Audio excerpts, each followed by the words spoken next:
श्री सद्गुरु महाराज की जय। आइए आगे पढ़ते हैं।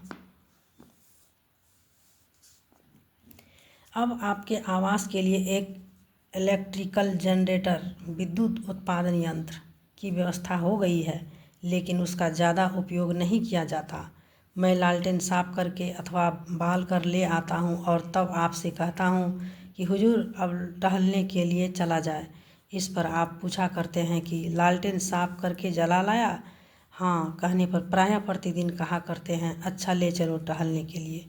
किसी किसी दिन टहलने के लिए चलने को कहने पर कुछ नहीं बोलते, मात्र हाथ के इशारे से ठहरने कहते हैं। 2-4 बार आग्रह करने पर कभी कभी ऐसा भी कहा करते हैं, ठहरो अभी तमाशा देख रहा हूँ। ऐसी स्थिति में आप किसी विचार में लीन रहते हैं अथवा दिव्य दृष्टि से कोई दृश्य देख रहे होते होंगे, इसलिए आपकी टहलने की इच्छा नहीं हुआ करती है। एक दिन ऐसी ही स्थिति में आप चित्त लेटे हुए थे। आपसे जब बैठने के लिए कहा गया तो आपने कहा, जानते हो हम वैसे लेटे रहते हैं, हमारी श्रवण शक्ति बड़ी जोर प्रबल है। आपके ऐसा कहने का तात्पर्य यह था कि आप लेटे लेटे दूर में हो रही बातों को भी सुन रह सकते हैं। किन्हीं संत के लिए ऐसा असंभव नहीं है, क्योंकि जिनकी सूरत सार शब्द में लग जाती है उन्हें दूर श्रवण की शक्ति प्राप्त हो जाती है। उक्त स्थिति में थोड़ी देर रहने के बाद कभी टहलने निकलते हैं, कभी कह देते हैं आज मैं नहीं टहलूँगा।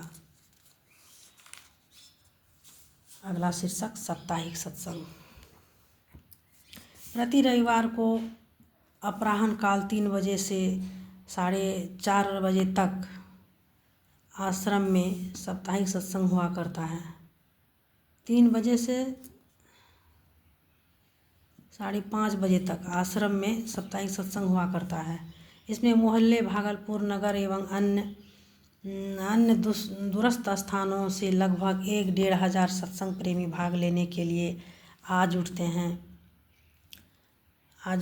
कुछ लोग सत्संग करके शाम में ही चले जाते हैं और कुछ लोग रात में ठहर कर दूसरे दिन सवेरे का भी सत्संग करके अपने अपने घर को जाते हैं। पहले यह सत्संग मंदिर में होता था, अब उसमें लोगों का अटाव नहीं हो पाता है, अतः नए बने विशाल शानदार 70 फीट गुना 90 फीट विस्तार वाले सत्संग हॉल में यह साप्ताहिक सत्संग होने लगा है। इस सत्संग हॉल की दक्षिण तरफ छोड़ कर 3 तरफ खुले चबूतरे हैं। इसके पूरब और पश्चिम दिशा के भाग ग्रिल लोहे की छड़ों से बनी झंझरियों से बंद है। उत्तर की ओर एक बड़ा सा मुख्य द्वार है। शेष अगल बगल के भाग ग्रिल से ही बंद है। दक्षिण तरफ 2 कोठरियाँ हैं और दीवार पर पिंड ब्रह्मांड का सांकेतिक चित्र बनाया गया है। श्री सद्गुरु महाराज की जय। आगे फिर कल